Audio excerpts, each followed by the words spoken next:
Hello student, आज हम अपने ईवीएस सब्जेक्ट का चैप्टर 1 स्टडी करेंगे जिसका नाम है बायोडाइवर्सिटी। बायोडाइवर्सिटी होता क्या है?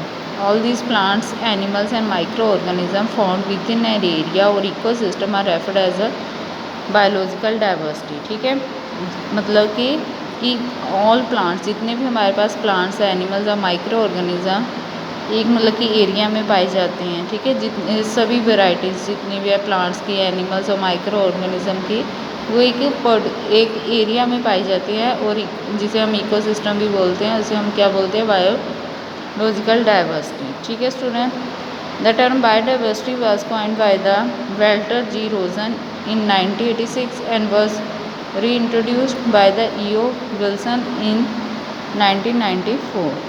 इसके बाद स्टूडेंट्स हम पढ़ेंगे वैल्यू ऑफ बायोडाइवर्सिटी। बायोडाइवर्सिटी की वैल्यू क्या है हमारे पास? Value of biodiversity is a highly valuable asset of for mankind. Biodiversity possess value of ecological, genetic, economical, scientific, social, cultural, recreational and the aesthetic importance. ठीक है, सबसे पहले हम पढ़ेंगे ecological value. Biodiversity has provided many environmental services free of cost for mankind. कि biodiversity मतलब कि सारे मैनकाइंड्स को जो है free of cost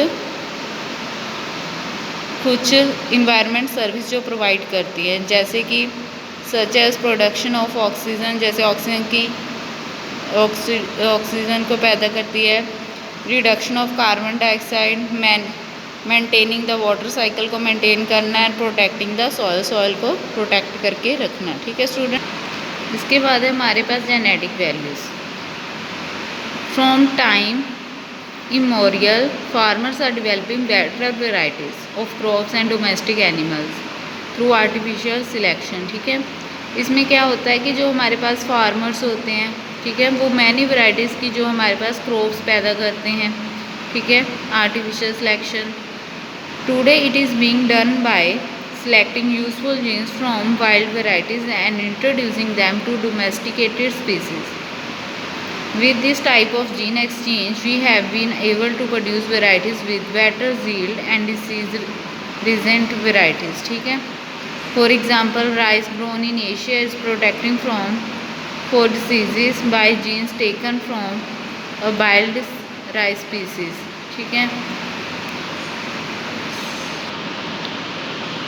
Oryza nivara from India for agriculture scientists. Biodiversity is a gene bank that can be used to develop better crops. इसके